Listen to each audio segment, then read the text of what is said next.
Hi everybody, and welcome to unit number 4. I wish I had a nickel for every time someone said to me, Noam, I get all the planning, I get all the top level strategizing, but once I'm in the room, what should I do? What do I say? How do I act? How do I treat? How do I relate? What are the nuts and bolts of what I do in the room? And that's a great question. And indeed, most of the negotiation literature and a lot of negotiation courses spend a lot of their time, as some of ours are done, at the top level strategic thinking level. And this week, we're going to dive down into the weeds, into the nuts and bolts of how we act at the table, how we act when we're engaging with the other party, what do we say, how do we say it, how should we lead the interaction forward with the goal of getting what it is that we came to get. In other words, this week will be focused on tactics rather than an overall strategy. Of course, your tactics should always be connected to your strategy, or should always flow from your strategy.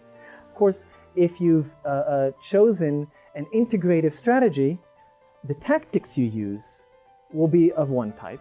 And if you've chosen a positional or distributive strategy, then the set of tools that you'll use in order to enact it will be quite different. Or perhaps I should put it this way. The tools themselves might be similar.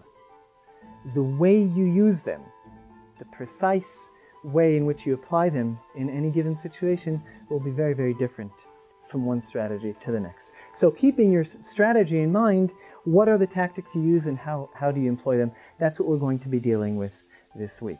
So what are the nuts and bolts that we're going to be dealing with? Well, functioning well at the negotiation table has to do with basically with two steps, or two time phases. One is before the table and one is at the table. The before the table stage entails that you arrive at the negotiation table after you have done your preparation work, which includes, as we've discussed, your strategic choice, but it also includes your mental preparation, your psychological preparation, your breaking down of all the different elements of this negotiation down, mapping it out so that you know how best to conduct yourself at the table with the other. And once you've arrived at the table having conducted that preparation, you enter the at the table phase.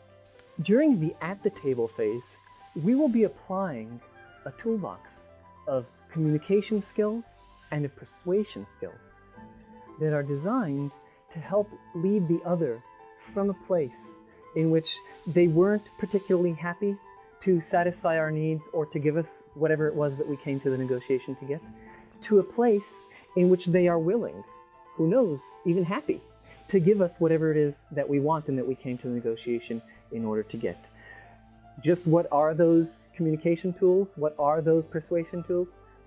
That will be the focus of a lot of this unit. That's a pretty tall order for this week, so let's get started.